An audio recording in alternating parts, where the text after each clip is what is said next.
Salut à tous et bienvenue sur Hashtag. Notre invité du jour, ciné, télé, théâtre, c'est sa story. Léa François est avec nous sur Hashtag. C'est parti, générique.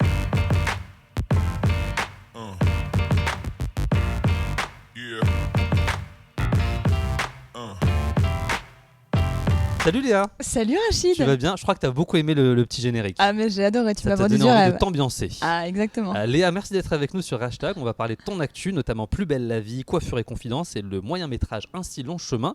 Avant, j'avais une petite question un petit peu anecdotique. Est-ce que le manteau jaune a définitivement disparu ou est-ce qu'il est toujours dans les placards? De Plus belle la vie, il a complètement disparu, je te rassure. Ouais. Il y a une rébellion de Les gens fans. ont voté. Voilà, il est parti, je ne le mets plus, ne t'inquiète pas. D'accord. Et si on le revendait, on pourrait le revendre aux enchères peut-être, Ouais, éventuellement à l'occasion. Ils font de temps en temps, Ah ouais, c'est des... Ouais. D'accord. Et bah, du coup, le manteau jaune est parti parce que vous avez voté pour. En tout cas, on espère que l'interview vous plaira parce que si râle pour l'interview, on va être obligé de la supprimer. Ah bah... on va pas le faire. En attendant, tu es dans Plus belle la vie. Ouais. Toujours sur France 3 depuis, je crois que c'est 7e saison pour toi, 7, 8e, entre 7 et 8e. En 8e en tout cas, ouais, ça va être la 9e. 9e saison qui va se lancer. Alors tu n'es définitivement plus avec Abdel. Non. Définitivement, on ne sait jamais ce qui peut se passer dans Plus belle la vie. C'est vrai, il y a des petits rebondissements. Bah on sait pas. Tu nous diras d'ailleurs tout à l'heure ce qu'il y a de prévu pour la suite. En tout cas, il y a du rapprochement dans l'air avec un certain Alan. Est-ce que tu peux nous raconter qui est ce Alan? Eh bien écoute, c'est notre nouveau colocataire. Ouais. Et effectivement, il y a du rapprochement dans l'air. Ce Alan, interprété par Vincent Paco, est très charmant. Et du coup, il va te taper dans l'œil. Je crois qu'il a un petit peu émoustillé Barbara. Ouais, et il va se passer du coup des choses. T'as vécu plein de choses. Est-ce que les fans se sont remis de la séparation avec Abdel? Parce que je crois Non, je crois pas. Ouais. Ça fait au moins 3 ans, mais je crois que personne ne s'en remet. Les gens sont toujours hyper attachés à votre couple. Mais oui, on me demande tout le temps quand est-ce qu'ils se remettent ensemble sur les réseaux sociaux, etc. Je vois tout le temps des messages, donc c'est marrant. Mais c'est pour l'instant fini. C'est fini, après il y a toujours un petit truc. Des fois quand ils se revoient, toujours un petit malaise, on sait pas. Ça va peut-être se faire. D'ailleurs, il paraît qu'il y a des gens qui t'interpellent parfois dans la rue et qui pensent que vous êtes vraiment ensemble dans la vraie vie ou qui imaginent que vous êtes ensemble dans la vraie vie ou pas? Il y a des gens qui font la confusion entre la vraie vie. Ah oui, oui. Ouais, ça arrive encore. Avec Marwan. Ouais, bien sûr. Bah, comme on est tout le temps ensemble en plus dans la vraie vie. Ouais, pour ne rien arranger. Et qu'on se voit beaucoup en soirée, qu'on part en vacances ensemble des fois. Donc c'est vrai que ça n'aide pas à faire la différence. Parce que c'est un super pote à moi. Mais évidemment, nous ne sommes pas ensemble. Vous n'êtes pas ensemble. Car son cœur est pris. On en parlera tout à l'heure parce qu'on sait par qui ton cœur est pris maintenant. Tu l'as dit il n'y a pas longtemps. Et oui. Plus belle la vie, toi, c'est toujours un kiff pour toi. Je crois que tu t'éclates. Est-ce que tu t'imaginais que la série aurait autant de succès?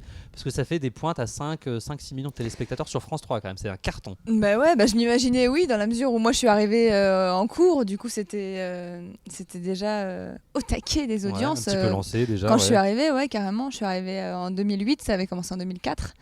Et du coup, ça marchait déjà bien. Mais c'est vrai que c'est fou. Après, 13-14 ans, ça continue à marcher aussi bien et à avoir des super audiences. Donc c'est cool. Qu'est-ce qui explique pour toi que ça marche autant auprès des gens depuis si longtemps du coup? Je pense que ça aborde un peu tous les sujets, il y a un peu tous les âges, toutes les personnalités, donc je pense que les gens peuvent s'identifier un peu à cette vie de quartier. Il y a beaucoup de sujets d'actualité qui sont évoqués, que ce soit les élections, le bac, plein de choses, je pense, qui peuvent tracasser les Français et du coup ils se reconnaissent et vous un avez peu dans ces mistraliens. Des auteurs en plus qui adaptent vraiment l'actualité à ce qui vous arrive. Ouais. Comment tu réagis à chaque fois quand tu lis le scénario? Tu te dis bon, qu'est-ce qu'ils m'ont préparé ou, c'est ça qui est génial. Moi, toutes les semaines, après tant d'années, je suis toujours en suspense de découvrir mes scénarios chaque semaine. Et je trouve ça super. Là, on tourne plein de choses différentes. Là, pour Barbara, avec la coloc, avec ses ex, maintenant il y en a plusieurs.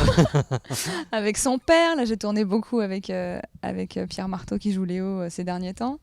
Donc, non, c'est chouette. Il se passe toujours plein de choses. Ouais, tu as l'air de kiffer et d'aimer. Donc, tu vas continuer. J'adore mes partenaires. Ouais, en plus, ouais. Très très bonne ambiance parce qu'on voit des photos de vous partout sur les réseaux sociaux. Vous quittez plus, quoi. C'est la colo de vacances. Ouais, c'est clair. J'ai presque envie de m'incruster avec vous bientôt.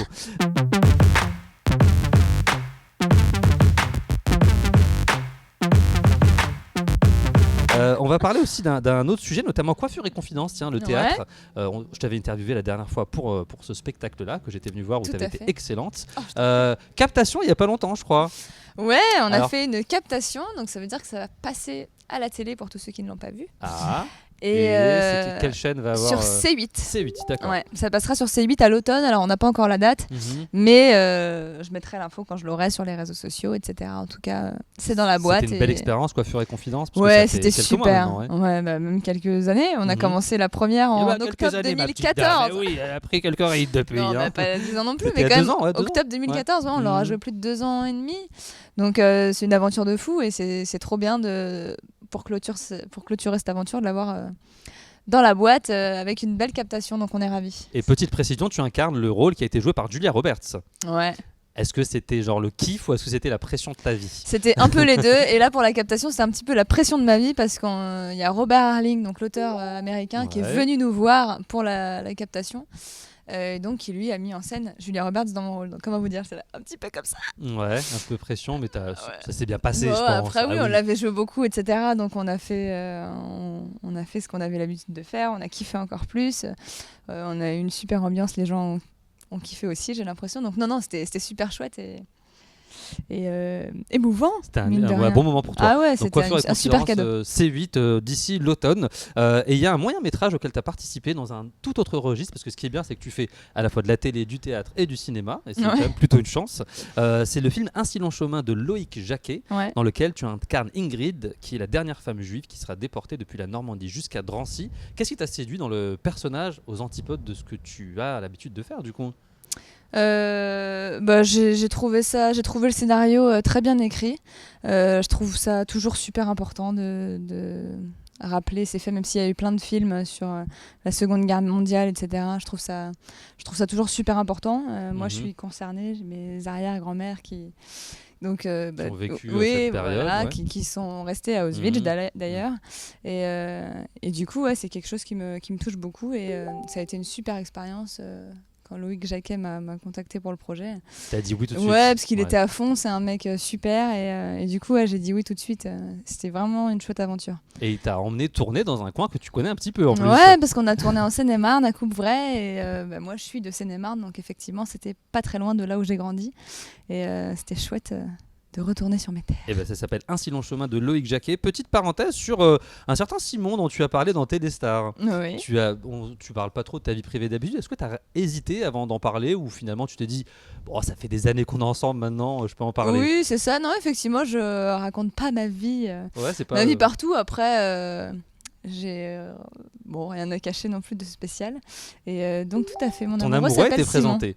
Voilà. T'as pas peur maintenant que tout le monde, que toutes les jeunes filles se jettent sur lui, qu'elles te le piquent. Attention, c'était peut-être pas le bon plan de parler de lui. En tout cas, t'en as parlé dans Téléstar. On va passer à la deuxième partie de l'interview avec toi. Est-ce que tu restes avec nous ? Mais bien sûr. Tu restes avec nous ? Bah oui, j'ai pas fini mon petit jus. Un super petit jus d'ailleurs. Ah bah oui. Un très bon. Je te laisse boire ton petit jus et puis on va passer à la deuxième partie de l'interview avec Léa François. À tout de suite sur Hashtag.